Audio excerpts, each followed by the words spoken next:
Well, the most common procrastination tool on the face of the planet would have to be other stuff I'd rather be doing.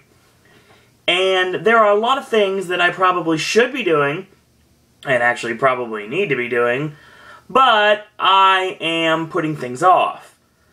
Now, Halloween Horror Nights just got interesting as of last night, and this Wednesday we'll talk a little bit about a soap commercial being the final cryptic code name from John Murdy for Halloween Horror Nights 24 in Hollywood.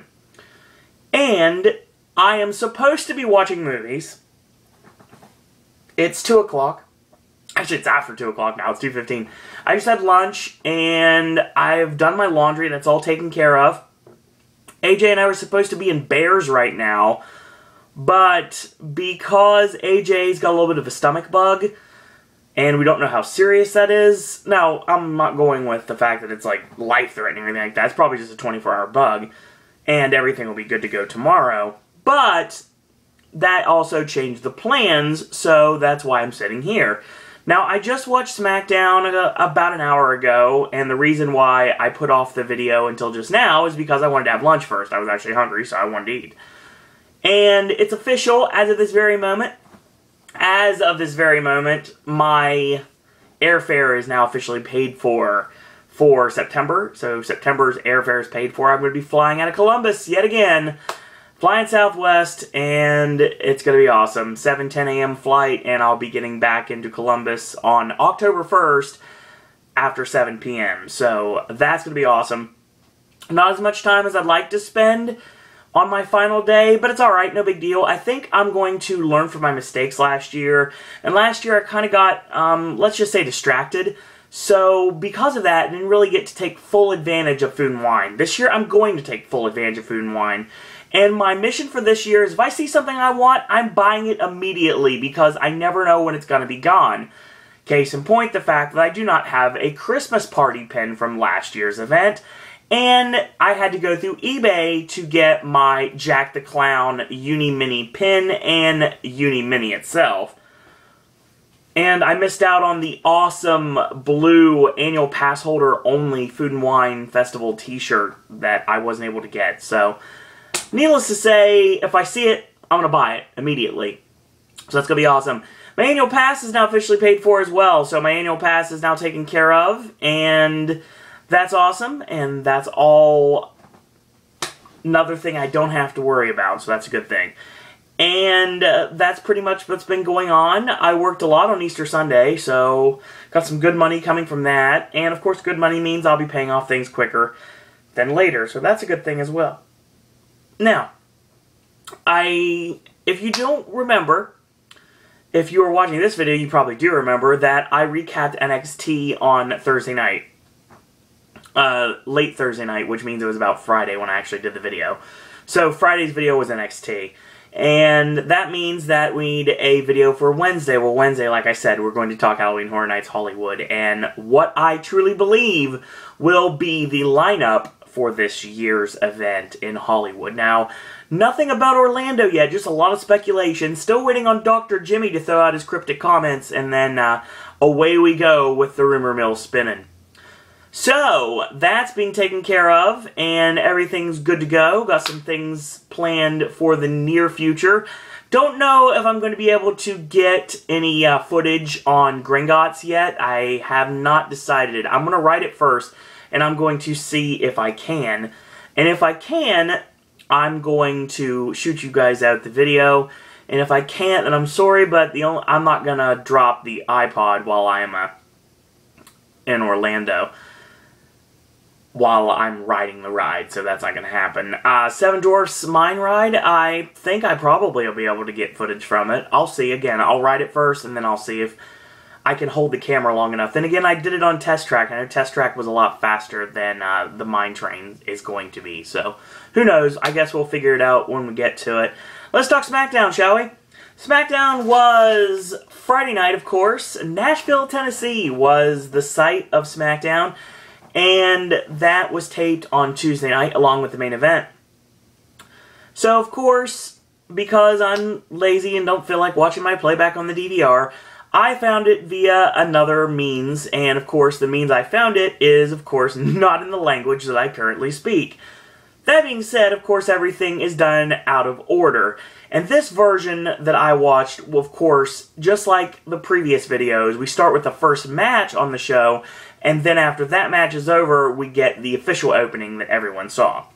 So the first match ended up being the Intercontinental Champion Big E taking on Alberto Del Rio. You know, this was the feud that was supposed to happen, which didn't end up happening. Match was okay for what it was, kind of back and forth, and we got to the finish here. Big E, of course, hits the Warrior Splash, drops the straps, goes for the big ending. Del Rio slides down the back, hits the backstabber, and still kick out right there, almost at 3. Goes for the cross arm breaker, it gets countered, and Big E gets to the ropes, and referee counts 5. Referee actually calls for the disqualification because Del Rio did not break at 5.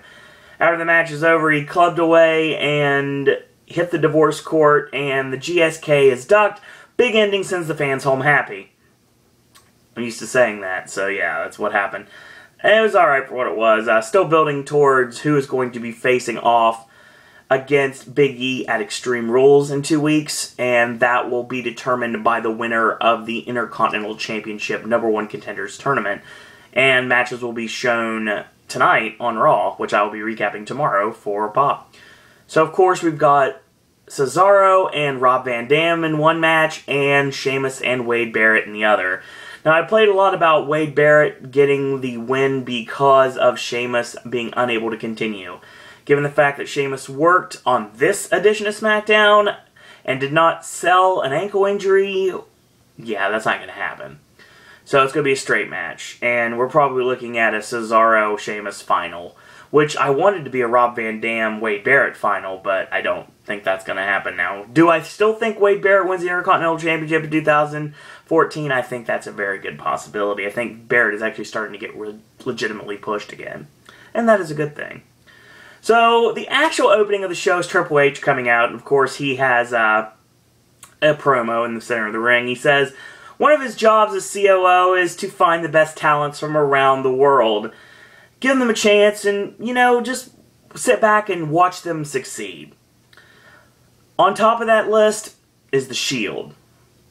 3 of the most talented guys to come along in years. So Triple H saw this, and he gave them power. But maybe a little bit too much power for their own good. You see, Triple H says sometimes when you have power, you just try to see just how far that power can take you. Right to the very line. You know, the line in the sand. But don't ever cross that line. The Shield did just that on Raw Monday night, and so they paid the price. They found their humility and were humbled at the feat of evolution. So Roman Reigns spouted off a nice little catchphrase saying, "Kings don't win wars, soldiers do." That may look nice on a t-shirt, but Triple H furthermore says that's not reality. The reality is that soldiers are the currency of which the empires are bought and sold. See, the Shield, you know, they've lost their way. And, you know, Triple H is not happy that he has to destroy what he created. You know how Vince McMahon injected the poison in to destroy the NWO. But yeah, that's pretty much what happened. So basically, he must destroy what he created, regardless if he wants to or not. At Extreme Rules, the Shield will face off against Evolution. And basically, they're out to show the Shield just what true power really is. See, in this world, you either adapt or you perish. And that is Evolution. Great promo from Triple H, as always. And still building towards the fact that it was the only time we really got anything out of this Shield Evolution program that we started on Raw Monday night. I will say right now that there was no Shield on the show at all. At all. They were mentioned, obviously, in this promo. But there was no Shield on the show at all. As a matter of fact, because of the tour right now, there was almost no main eventers on the show at all. I mean, you can you could flip with it a bit and say that your main eventers on the show were Sheamus and Batista. Well, the fans aren't buying into Batista still, and Sheamus has been really, really blamed lately, to the point that we're all really sick of him. Obviously, that heel turn would definitely help him, but you can't do it now, especially because there's a shortage of babyfaces, credible babyfaces that can go into the main events. Even though we have a world champion that's a babyface, still you need credible babyfaces to face off against the heels to set them up to face off with Daniel Bryan. So we get another promo from Bo Dallas. You know, he's doing the Matt Foley thing. He's doing the motivational speaker gimmick. Frank T.J. Mackey. And he says, of course, to believe in yourself. Now, I'm going to say right now that that hair has already been slicked back in a ponytail, and it makes perfect sense to me that Bo Dallas ends up being the 4th member of Evolution. If they go that route and they do 4 members of Evolution, and then Bo Dallas can actually go after Dean Ambrose and the United States Championship, get the championship off Ambrose, which he's had it forever. So I think that, well, first they'll probably have Ambrose hold it longer than MVP, even though they're not going to mention TNA or anything like that. But I will say that they'll probably have him be the current record holder, and they don't have anybody get close to him anywhere in the near future. So what I think, they debut Bo Dallas, and Bo Dallas ends up going after Ambrose if he joins Evolution. If he doesn't join Evolution, it's not going to go that direction. If you go with Bo Dallas, there's a lot of different directions you can go. I just hope he doesn't end up like what they did with Nova when he's doing the Simon Dean gimmick of kind of the same ilk, but not quite. I think that that could be a problem, and with them bringing up so many talents from NXT at a very rapid-fire levels, they're saying that they don't want to bring anybody up to television unless they have a program for them. So you got to think the WWE has programs for all these guys to bring them up, but you'd never guarantee that fact, and these people could end up getting lost in the shuffle. A lot more time on Smackdown than on Raw. So, let me get an awesome promo that I know Will hated if he heard it, which I'm sure he didn't. Paul Heyman comes out, and of course he wants to address the crowd. He says, of course, he is the advocate for the fastest rising star in the WWE, the King of Swing, Cesaro. And he is the one behind 21-1. He is the advocate for the Beast Incarnate that conquered the streak. And he says, conquered the streak over and over and over again. Until the fans just hate him so much that he just stops. He breathes a sigh of relief and says, you know what? I thank you. I feel much better now. But I had to go out here and shed the light of my brilliance on the darkness of Tennessee ignorance. Brilliant promo right there. And he says, let's go off the cuff. Let's tell you something completely personal. Once again, he is the man who facilitated the streak getting broken, and yeah, the conquering of the streak. So yeah, Paul Heyman's brilliant. That was it. That's all you did for Heyman on this show. Obviously, Cesaro is working with Mark Henry on the tour right now. So because of that fact, Heyman had to come out on his own. So yeah, that's basically what they did with that.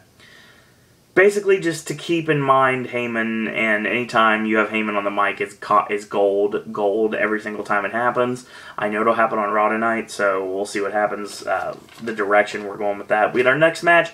It is a non-title match between the Divas Champion Paige and Oksana. So, this match was okay. It wasn't, like, unforgivable or anything like that. Oksana didn't really blow anything, so that was good. She locks on a chin lock with a knee firmly planted in the lower back, and Paige tried to get up to her feet, and she gets the hair pull takedown. She gets pushed into the ropes, drop kick, 1 count only. 2 kicks to the chest, and Whip In ducks the clothesline, and they both collide on the crossbody.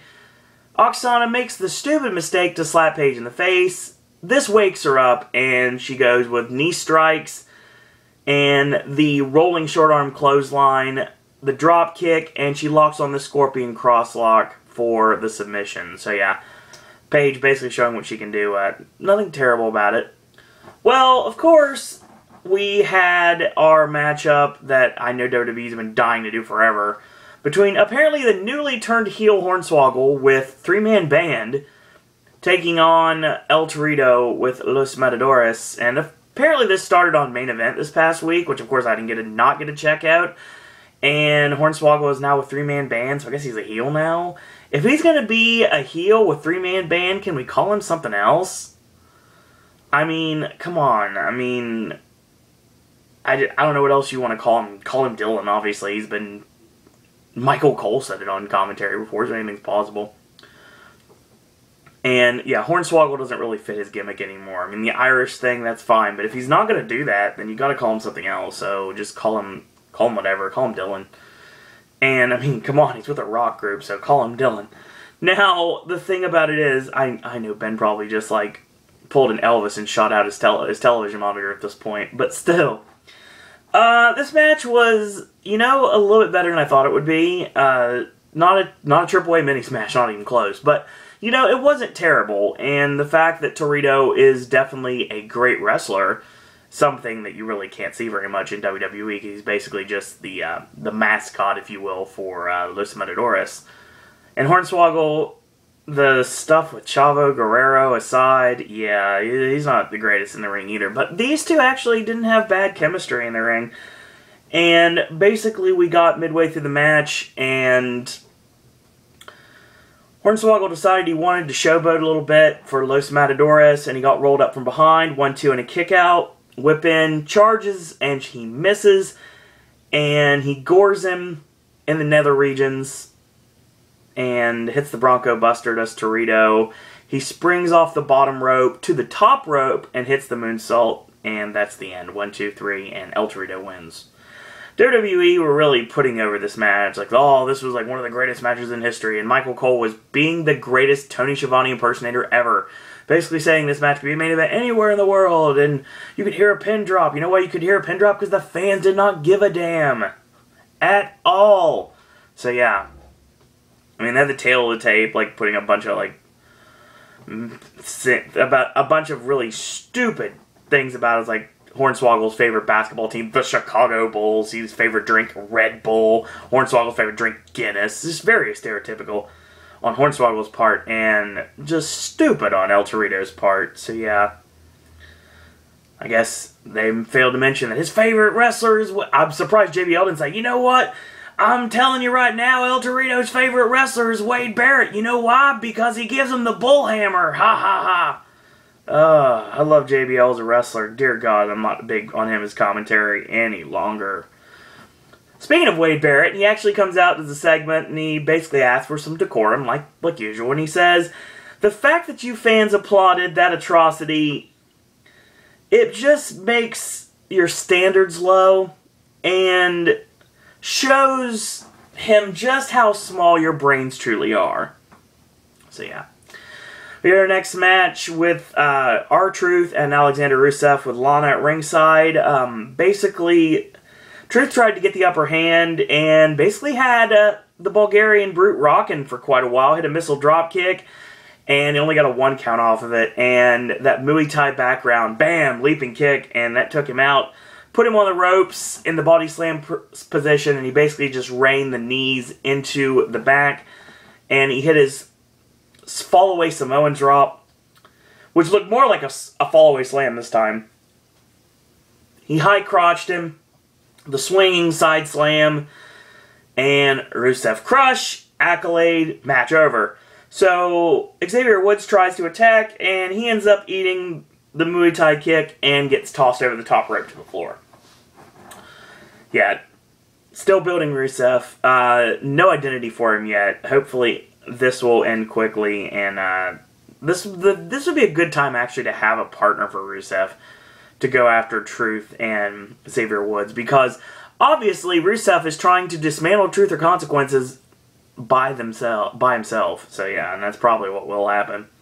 Our next match, Santino Marella with Emma taking on Fandango with Layla. I still don't like the Layla pairing yet. I love Fandango, everyone knows that, but yeah. This match was exceedingly short. Fandango had a snap suplex, and he goes for a slingshot leg drop. He misses, and he goes for a clothesline. duck, and of course, the hip toss, the falling headbutt. He pulls out the Cobra, Layla steals it, Layla gets tackled by Emma on the floor, and Fandango ends up getting caught in a sunset flip, 1, 2, 3, and Santino wins. After the match is over, there's celebration time, and Awkward Date Theater returns without any dialogue, but still there, because he still has the Cobra on his hand. I just don't even want to say this. And Emma's doing her Emma dance, and she throws out her hand for a high five, and he Cobras her hand, and her hand goes limp. Yes, her hand went limp. Brilliance. Another promo for Adam Rose, and I love the Adam Rose promos. Hopefully there'll be a new one on Raw tonight. I'm pretty sure there will be, because they have 2 of them that are pretty successful right now. I don't know what they're going to do with Adam Rose in WWE. I hope they do something, because Adam Rose is awesome. I just don't know if it's necessarily time for him to come to the main roster this early. We get our main event. It is Sheamus against Batista, and we go midway through this match. It was okay for what it was. It was a decent main event.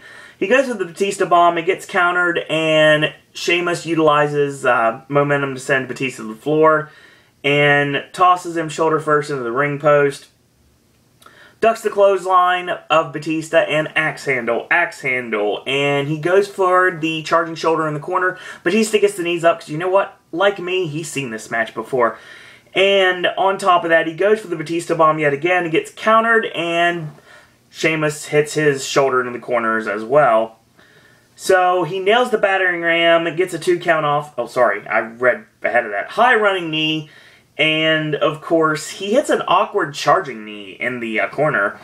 He nails the clubbing blows, the slingshot shoulder, the battering ram, gets a 2 off of that, goes for the Finley roll, gets countered into the Irish Curse backbreaker. So it got countered by Batista. Batista still ate the Irish Curse instead. He goes for the cloverleaf. Batista grabs to the ropes, and he charges in. He gets the back elbow up and gets caught with an over-the-shoulder power slam. He goes for the brogue kick, and Batista, again, seen this before, ducks out to the floor to break momentum. Batista gets tossed in and ducks the brogue kick yet again and hits his body check, 1-2, and a kick out. Thumbs down, time to finish off Sheamus, and he goes for the Batista bomb again. He gets high back body dropped out of it. Sheamus goes up top, preferably for the battering ram off the top, and he gets pulled off the top rope, crotched himself on the top rope, clubbed in the back of the head, picked up, Batista bomb, 1, 2, 3, and Batista wins. So, yeah, very lackluster edition of Smackdown.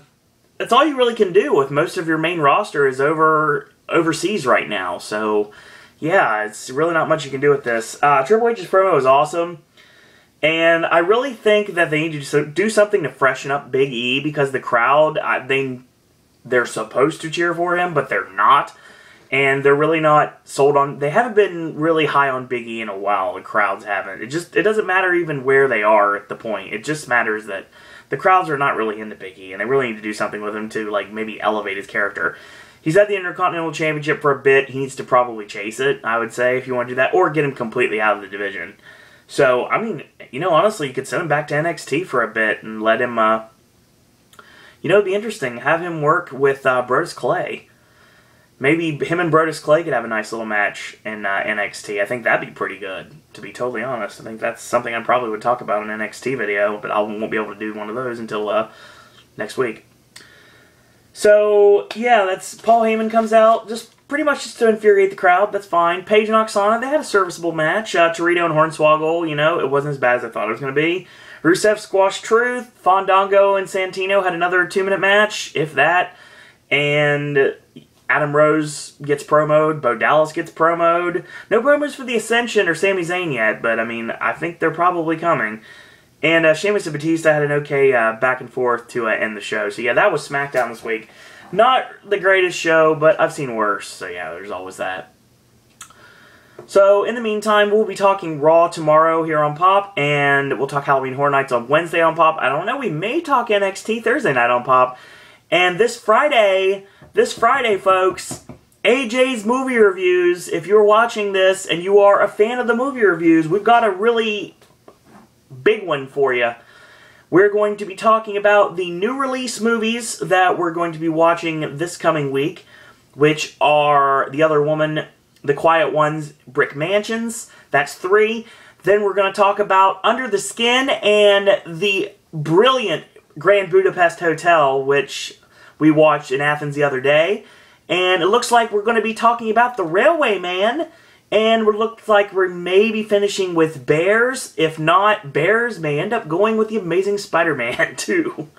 Don't know about that. We're trying to figure out when we're going to watch Bears at this point. If not, it'll probably go on with Spider-Man. And Spider-Man and the Immigrant, actually. The Immigrant will be on that week's video, the first week of May. Which, of course, will be the Pop-iversary, given the fact that we are officially heading towards our year mark here on Pop. And a lot of really awesome content still to come. A lot of wrestling content, weekly wrestling content. The return of TNA. We'll do TNA Sacrifice this weekend. And I don't know if that's going to be Sunday night or Monday morning. And maybe Monday morning's video. I haven't quite decided yet. But TNA will return to Pop this coming weekend. And of course there's a WDW Today Live podcast this coming weekend as well. Looking forward to that. That's always entertaining. And a lot of things still to come, a lot of Disney-related stuff still to come, a lot of Universal-related stuff to come, and a lot of trip planning still to come. So, that's what we've got here. Versus this kind of week, we're going to have an interesting battle between directors' work. That's basically all I'm just going to say on that. It's a couple violent movies that are really awesome. So yeah, we're going to be talking about a specific director's work, and if I told you the director's name, you know exactly what the verses would be, so what's the fun in that, right?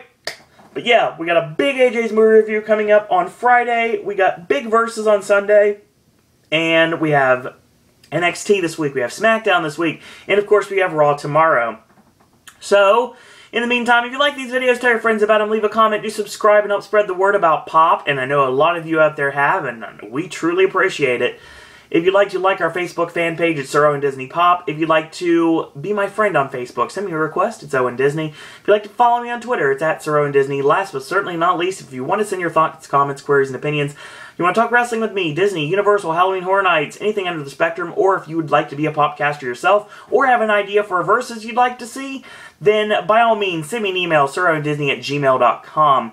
In the meantime, I want to thank you guys and girls out there for watching, and until tomorrow, boys and girls, that's all I got to say about that.